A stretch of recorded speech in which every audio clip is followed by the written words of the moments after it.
Olá pessoal, tudo bem? Sejam bem-vindos a mais um encontro da nossa disciplina de gestão de pessoas 1. Dessa vez nós vamos falar sobre recrutamento e seleção.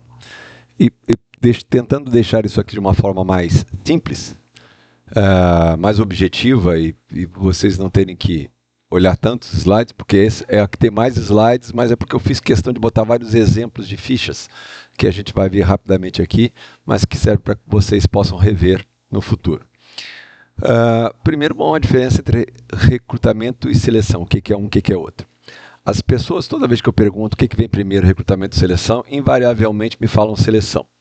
Na realidade, é bem ao contrário. É recrutamento primeiro. E eu sempre cito o mesmo caso. Todos os jovens do sexo masculino, quando fazem 18 anos, recebem uma propaganda das Forças Armadas. Você, jovem que está completando 18 anos este ano, recrute-se. Então, a pessoa vai lá e se oferece para uma vaga. No caso do recrutamento, é um oferece-se obrigatório. Oferece-se lá para a vaga. E aí, quando muitos jovens terminou o prazo e se ofereceram, o Exército vai lá e seleciona quais desses irão realmente ser recrutados, tá? Ou, na verdade, selecionados. Então, recrutamento é o ato de divulgar a vaga, seleção é o ato de, depois de ter aquele conjunto de candidatos que se ofereceram para a vaga, eu selecionar aqueles que vão para as próximas etapas. Tá bom? Não é incomum, pessoal, alguns tipos de processos de seleção, como para gerente trainee, ter às vezes 5.000 candidatos.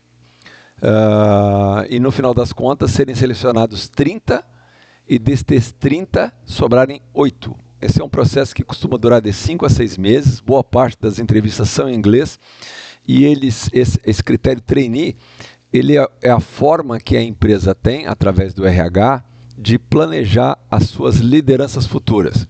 Como assim?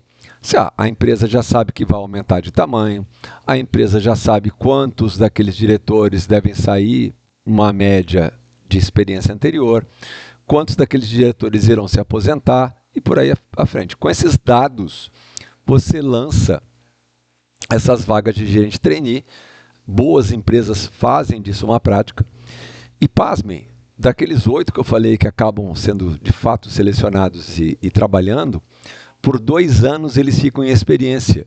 E alguns não se acostumam com o estilo da empresa e vão embora.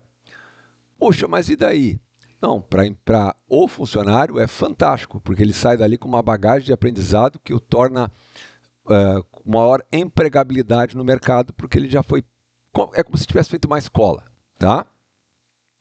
E os demais se dão muito bem. Qual é o salário inicial? Em torno de R$10.000 um gerente trainee hoje, jovem, recém-formado. Geralmente eles permitem para gerente trainee pessoas com até 1 ano após formado. Algumas poucas fazem com até 2 anos após formado.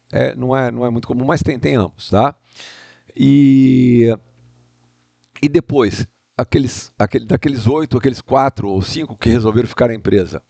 Aí nós estamos falando que o salário pode ir para 40, 50, 70, 80 mil reais. Tudo depende do tipo de empresa e do tipo de cargo, tá? O tamanho da responsabilidade e o grau de raridade é que vai determinar o teu salário. O grau de raridade é porque quanto mais raro for esse conhecimento que você tem, mais você recebe. Tá, Sérgio? E aí, como é que eu faço para entrar nesse rol? Quais são como é que eu mostro o meu talento? Bom, nós temos a ideia do saber, que é o conhecimento, o saber fazer, que é a habilidade, o saber analisar, que é a tua capacidade de análise crítica, e finalmente a atitude, que é o saber fazer acontecer. Especificamente a atitude é o principal deles, que é onde você está completo. Ok, mas como é que eu, numa entrevista de recrutamento, eu faço para mostrar que eu tenho atitude? Vou dar um exemplo. Eu tenho lá 2 candidatos com as mesmas competências educacionais, tá? Eles se formaram na faculdade igual, tiveram notas muito similares da mesma forma, ambos falam inglês. Tem uma vantagem, ele sabe mexer com Excel avançado. O outro não sabe mexer com Excel avançado, mas ele tem um ano e alguma coisinha de trabalho voluntário. Quem que eu vou contratar? A resposta é simples: aquele que fez trabalho voluntário. Sabe por quê? Porque esse mostra que tem atitude. Atitude é algo que se traz de casa, tem os valores de casa nisso aí. Atitude é: eu quero mostrar aqui por que vim no mundo. Eu quero fazer acontecer. Quem faz trabalho voluntário mostra para o recrutador que ele ou ela sabe trabalhar em equipe, que ele ou ela se preocupa com o próximo, que ele ou ela sabe trabalhar sob pressão, que ele ou ela não se importa de ceder parte do seu tempo livre para fazer alguma coisa para ajudar o próximo. E o cara que tem Excel, eu sempre posso ensinar Excel, inglês ou qualquer outra aptidão técnica para qualquer um. Mas a atitude eu não consigo ensinar, a pessoa atrás de casa. Então eu sempre escolheria aquele do trabalho voluntário e os bons recrutadores também o fariam. Ok. Qual é a outra vantagem de trabalho voluntário? Quem faz trabalho voluntário aumenta seu networking, porque boa parte das pessoas que fazem trabalho voluntário, muitas delas são profissionais já com estrada no mercado de trabalho. Alguns são donos de empresas, outros são gestores. E quando você e eles estão na mesma vibe, fazendo a mesma coisa, vocês são iguais, não tem hierarquia. E aí, se essa pessoa vê que você se puxa, que você é uma pessoa que se dedica, que você não falta ao trabalho voluntário, que você realmente tem desejo de fazer bem ao próximo, é em ti que eles vão pensar quando abrir uma vaga na empresa deles ou uma vaga na empresa de algum conhecido. Eles vão te oferecer, ok? Então, pensa bem. Quer crescer na vida? Faça trabalho voluntário. Bom, outra coisa importante, o mercado de trabalho de uma forma geral, ele oscila. Nós temos temporadas em que nós temos excesso de ofertas de vagas de trabalho e excesso de oferta de mão de obra sobrando.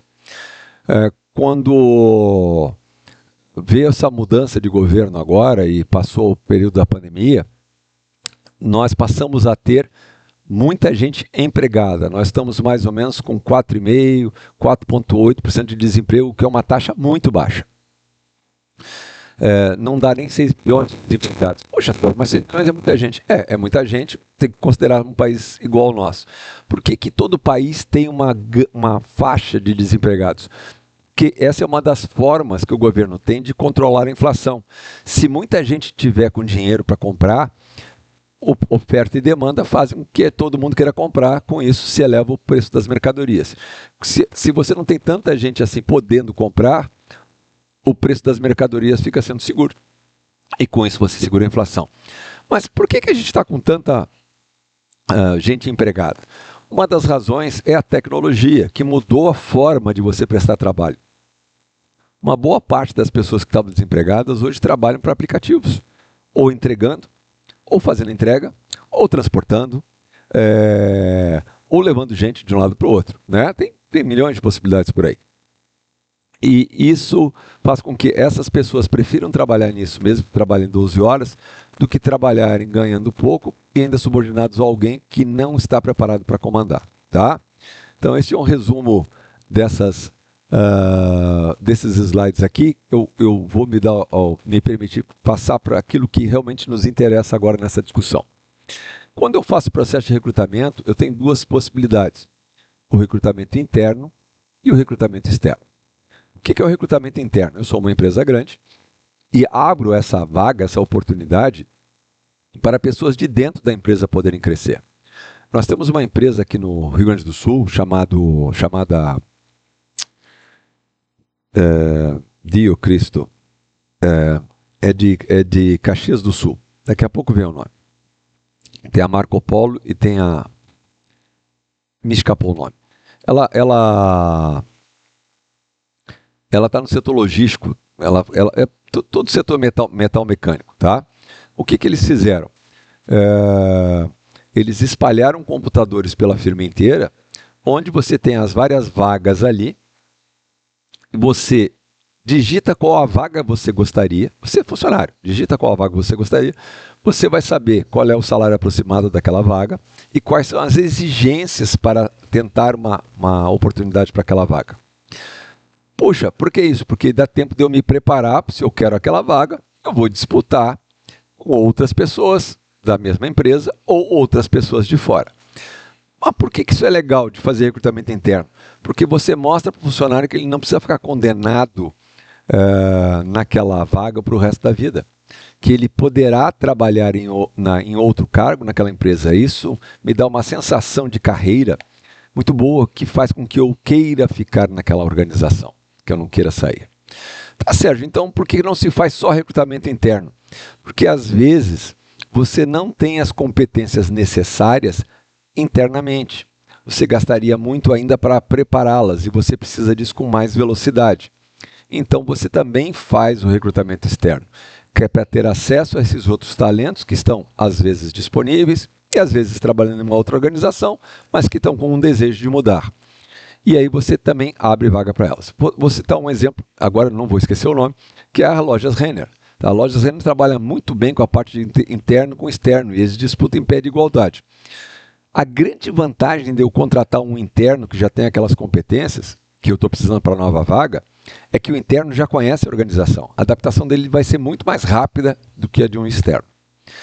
Poxa, de novo, mas então por que não só interno? Porque o externo também traz uma outra qualidade consigo. Ele traz o conhecimento da outra organização. Ah, lembrei o nome da empresa de Caxias do Sul, é a Randon. A Randon tem o sistema de informação pela empresa toda, permitindo que qualquer funcionário possa ambicionar uma outra vaga. Tá? Esse aqui é um resumo do que eu vim falando com vocês sobre as vantagens, prós e contras do interno e os prós e contras do externo. Não é incomum nós termos um grande volume de candidatos, dependendo da vaga, nós estamos falando às vezes de 2.000 currículos, 800 currículos, 1.800 currículos, 300 currículos, varia um bocado, tudo depende do perfil da vaga e da remuneração. E isso faz com que a gente tenha fases dentro desse processo seletivo, depois delas terem sido recrutadas, os candidatos influenciados foram os recrutados, tá? Aí desses tantos, só 30 acabam se apresentando lá na seleção. Ah, pô, isso acontece? Acontece. Às vezes ele está participando de outros processos e prefere ficar lá no outro que ele já está mais adiantado e acaba não vindo no nosso, tá? Isso infelizmente acontece. Então sempre procurem ter bastante elemento recrutado para que vocês não tenham uma seleção esvaziada. Uma seleção esvaziada vai te deixar poucas opções. Aliás, já vai uma dica, tá, pessoal? Se o que sobrou não atende de forma adequada a vaga que vocês precisam preencher, a minha dica é não preencham. Reabra o processo seletivo e começa tudo de novo. Sabe por quê? Porque custa caro treinar. Custa caro demitir. Se você conseguir contratar alguém que de fato tem a ver com a vaga e essa pessoa fique pelo menos 2 anos na tua empresa, você terá feito um processo de recrutamento e seleção com sucesso. Colocar qualquer um para dentro só para botar e resolver o problema da vaga, na verdade você está criando um outro problema para você. E agora pensem pelo lado prático da empresa. Eu sou o dono da empresa, estou vendo que você recruta muito, seleciona muito, mas boa parte desses que você seleciona acabam indo embora em meses, às vezes até no contrato. Qual é o problema que eu tenho aqui na empresa? Você é recrutador. Quem eu vou mandar embora? Você é recrutador. Tá? E é por isso que a gente tem algumas medidas de critérios, que é para a gente saber se a gente está indo bem ou mal. Poxa, Sérgio, quem que faz isso aí? Eu mesmo. Se eu quero mostrar no futuro um relatório do meu trabalho, eu vou colecionar dados e vou criar os meus indicadores. E eu estou propondo para vocês alguns indicadores. Também é interessante que vocês façam esse custo do recrutamento. Porque, gente, assim, ó, é tempo que se perde recrutando. Você tira pessoas do setor para ajudar no processo de entrevista. Vem o chefe do setor, eu gosto muito de trazer funcionários do setor que fazem aquela mesma atividade para ajudar a fazer perguntas, porque eles sabem coisas que nem o chefe não sabe. Isso, claro, vai de cada um, tá? É a malandragem que a gente vai aprendendo com a vida. Bom, como eu já havia adiantado para vocês, a seleção é o processo de escolher o melhor candidato, né? O que o cargo requer versus aquilo que você oferece. E aí eu tenho que fazer uma descrição de cargo muito bem feita. Esse é o grande segredo de um bom RH na parte de recrutamento e seleção. Sérgio, como é que eu faço isso? Muito simples. Eu vou e pergunto ao gestor do cargo quais são as competências que ele deseja. E se eu for um RH com experiência, eu vou e pergunto para as pessoas que fazem aquela função, se existe mais de uma, quais são as atribuições do cargo. E vocês vão se surpreender, ou talvez não, se um de vocês trabalhar, que não é raro você ser contratado para fazer A, mas você faz A, B, C, D e o seu chefe nem sabe. Como é que eu consigo perceber isso conversando com as pessoas? Aí você vai estar conversando num bate-papo com alguém, não sei o que, e aí o que você faz lá? A pessoa não responde bate-pronto, ela dá uma pausa, respira e aí começa a falar, e não para. E não para porque, na verdade, ele começou, ou ela começou com uma atividade A, e aí foram enfiando atividade B, atividade C, atividade... Na verdade, ela faz muito mais do que estava previsto antes, porque o desenho daquele cargo foi mal feito, tá? E a pessoa que desenhou não conhecia os processos todos. Existem uma série de técnicas de entrevistas, os psicólogos são os profissionais mais adequados para fazer a parte de psicotécnicos, de personalidade. Eu gosto muito de simulação. Eu gosto de colocar um caso escrito, onde a pessoa vai ter que escrever qual seria a solução para aquele problema. E da onde eu tiro o problema? De alguma vivência que eu tenha tido. Eu já sei o que ocorreu, já sei qual foi a solução que foi dada, ou por mim ou por alguém, e fico na minha, né? E fico esperando. E aí ali eu consigo eliminar muita porcaria. Porque muita gente se formou naquela ideia de que o 6 é 10, né? Basta tirar o mínimo para eu poder passar. Com a bagagem dessa daí, com um estudo de caso desse, a gente consegue ver que 6 não é 10. A pessoa não consegue responder. E hoje em dia, ainda com essa história da IA, muita gente usando IA para responder dever, aí é que não sai nada mesmo, tá? E a gente consegue eliminar um monte de porcaria, tá?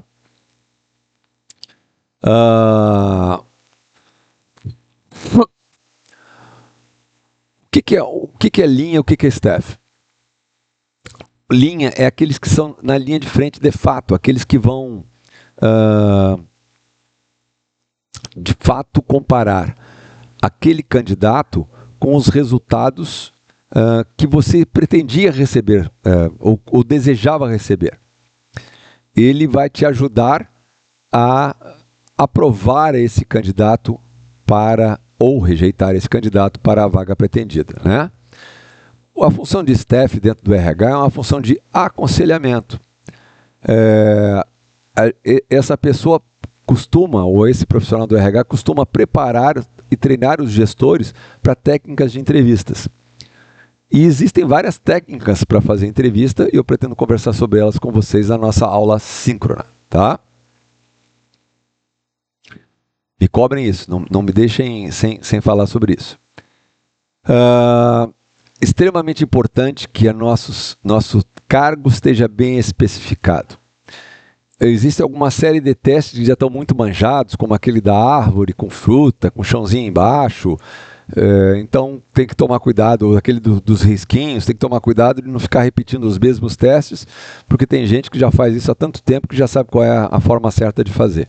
E aí ele perde a validade porque ele vai te gerar um dado errado, ok? Eu tenho que ver, por exemplo, se for um cargo que a pessoa precisa ter contato com clientes e funcionários, miseravelmente essa pessoa tem que ter capacidade de se comunicar, né? Se for um cargo que ele ou ela vai trabalhar em equipe o tempo todo, tem que saber se a pessoa tem capacidade de relacionamento humano. Também, dependendo da vaga, tem que ver se ele tem raciocínio lógico, se ele tem raciocínio matemático, ou se ele tem capacidade de análise crítica, se ele tem iniciativa. Puxa, Sérgio, é muita coisa. Não, de acordo com a vaga, você vai definir quais as competências são mais importantes. A pessoa vai ter tudo? Não se iluda, ninguém tem tudo. tá? Mas se tiver a maioria das competências, fantástico. Dica para vocês, sempre faça uma fichinha para ir acompanhando, para que não fique confiando na memória. Às vezes, numa tarde, vocês entrevistam 8, 10 candidatos, chega uma hora que você já não sabe quem é quem. Então, à medida que forem observando o candidato falar, escrevam. O ideal é que 2 escrevam e um terceiro faça perguntas. Esses 2 vão poder, inclusive, fazer acompanhamento da linguagem corporal. Leiam um livro, O Corpo Fala. Recomendo firmemente, vocês conseguem captar se o candidato está mentindo ou não com as técnicas que tem ali no livro. Eu leio este livro uma vez por ano. Eu vou deixar disponível a versão em PDF desse livro lá no Moodle. Então fiquem tranquilos, vocês terão acesso, só tem que ter vontade de ler, tá? E aí eu vou dizer quais são as indicações e contraindicações. Tá, Sérgio, e no futuro eu posso usar essa ficha ainda? Pode. Você pode até não aproveitar esse candidato nessa seleção, mas lembrar dele de uma outra vaga que pode ser adequada. E o que você faz? Você faz um convite para aquela pessoa. Olha, você já passou por um processo seletivo assim, assim, assado. Espero que tenha gostado, que você esteja bem. Gostaríamos de saber se você gostaria de participar de um outro cargo, que a gente entende que o teu perfil é mais adequado para esse outro cargo. E aí a pessoa vai dizer sim ou não. E aí pronto, aí você já economizou um bocado de tempo e dinheiro, porque a fichinha está lá preenchida, tá?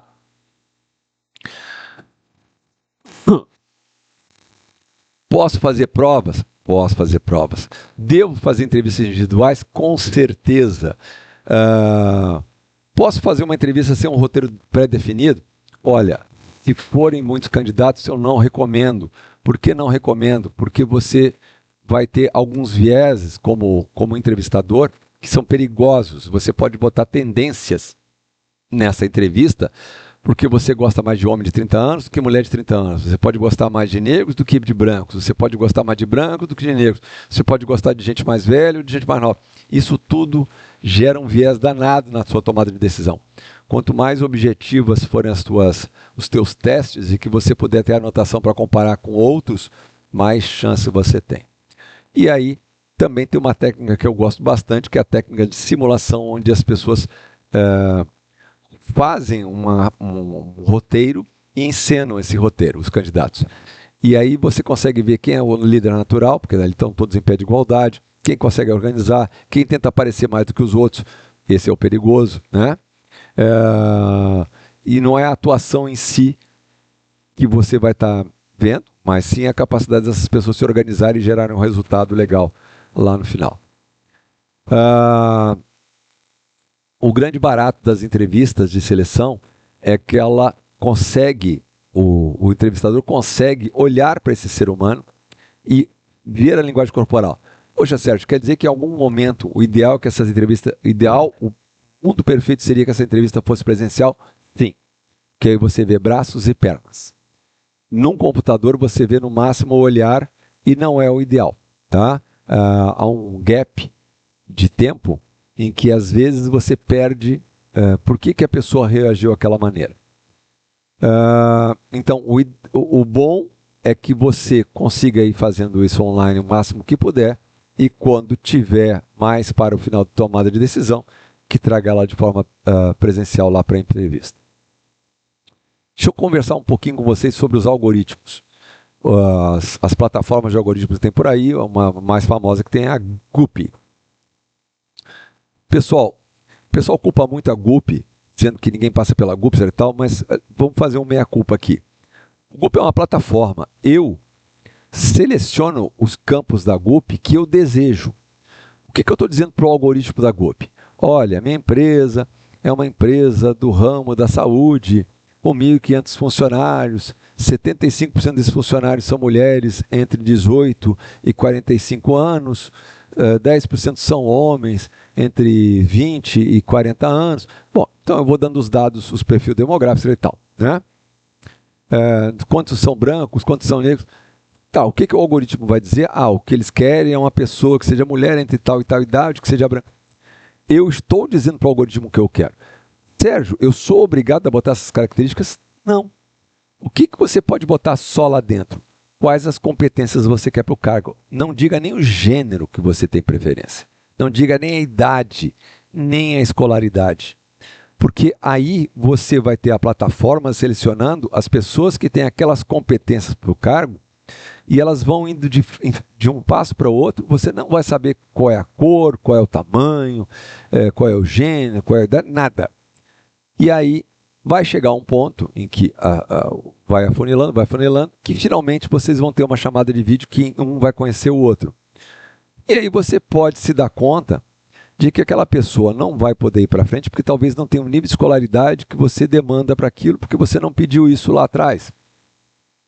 Mas talvez ela tenha outras competências que a escolaridade talvez não tivesse trazido. E aí você vai ter que ponderar, será que a escolaridade ainda é tão importante assim? E vamos lá, segunda coisa, dependendo do tamanho da tua empresa, pode ser que você não use aquela pessoa para aquela vaga, mas use para uma outra vaga que também está em aberto e você ficou surpreso de selecionar. Então, assim, as plataformas são ruins? São. O ideal é sempre contato humano? Sim. O problema é tempo. Tá? Cada vez tem menos gente trabalhando com recrutamento e seleção, porque as empresas precisaram reduzir custo. A plataforma é uma maneira de você reduzir custo. Basta você decidir o que você vai colocar lá dentro em termos de exigência de informação para ter algo sem viés. Tá? Nunca faça questões discriminatórias, não pergunta com quem vai ficar filho, quando ficar doente, com quem vai ficar.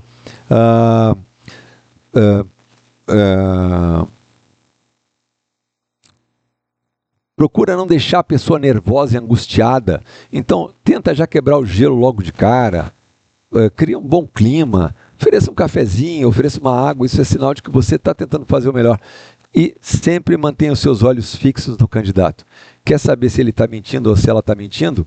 A pessoa não vai conseguir te encarar. E ao mostrar os olhos direto para a pessoa e não para um papel ou para uma tela de computador, você está demonstrando respeito para com o seu entrevistado. Os resultados do processo seletivo, então, tem que gerar a melhor produtividade possível para aquela vaga que vocês desejam. O menor investimento em esforço e treinamento, porque quanto mais cedo aquela pessoa conseguir já estar atuando melhor, significa que eu contratei realmente a melhor pessoa. E pode acontecer de eu preferir contratar aquela pessoa sem aquela capacitação, mas porque ela apresentou mais atitude que os demais, que foi o caso do trabalho voluntário que eu havia mencionado a vocês. Né? Não se iludam, vocês não vão acertar sempre. O que a gente está tentando aqui é mostrar para vocês o possível para errar menos. Né?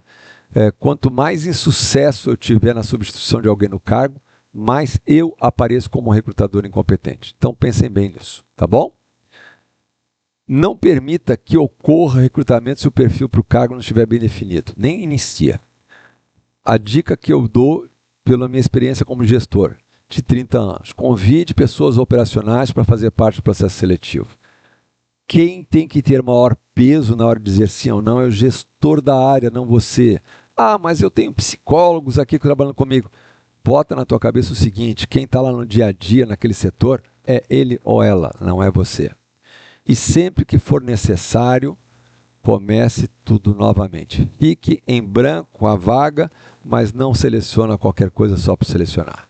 Espero que tenham gostado da aula, nós nos falaremos mais no nosso próximo encontro. Um grande abraço a todos.